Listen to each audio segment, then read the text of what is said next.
Today's gospel is again from Easter Sunday. Last week, we went ahead to the following week when Jesus appeared to Thomas. But now we are back to Easter. And we're with some folks who were part of the Galilean community of Jesus, but who were not the apostles. Now, again, everyone who could was expected to travel down to Jerusalem for the festival days of Sukkot, Pentecost, and most especially Passover. And from Capernaum to Jerusalem was a trip similar to that from Erie, Pennsylvania to Pittsburgh, Pennsylvania, both in terms of mileage and in terms of terrain. And without the dynamite and asphalt that we have today, the roads were even more difficult to navigate than the highways we take to Pittsburgh today.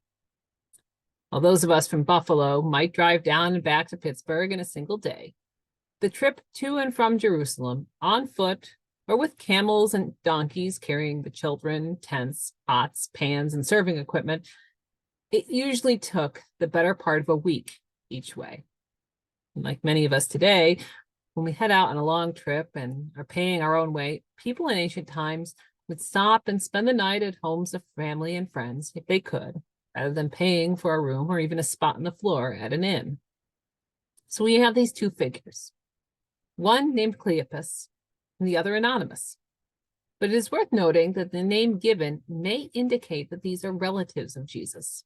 At the foot of the cross, according to John, there was a Mary of Clopas, either Clopas's mother or wife, possibly even the wife of one Clopas and the mother of another.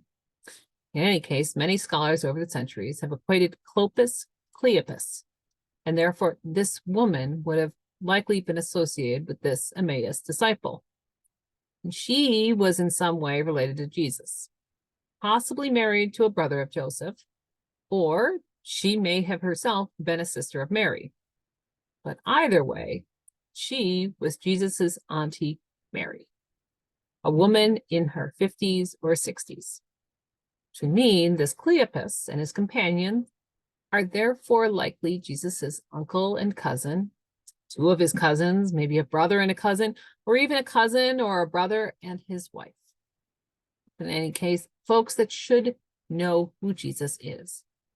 People who had watched Jesus grow from being Mary and Joseph, the carpenter's son, being called the Messiah, and who had come to follow Jesus in this process. Not apostles, but family members who had placed their hope in the Scion of the house of David, and who had seen those hopes dashed upon the cross. Now they had heard, possibly even from the mouth of a mother or wife, that Jesus had been raised. But at the same time, they needed to head back to Galilee.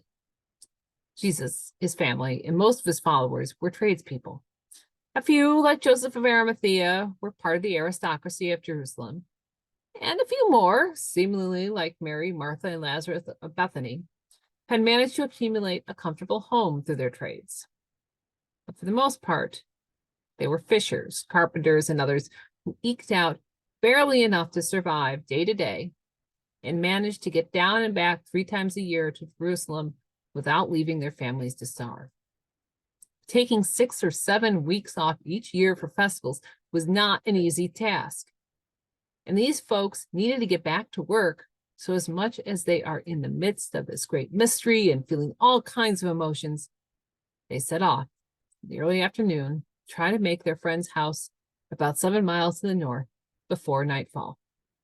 And again, seeing as everyone else from Galilee is making similar calculations, the road is crowded, and they fall in with a stranger, a man they do not recognize. The why is not clear. They should know Jesus. They grew up around him.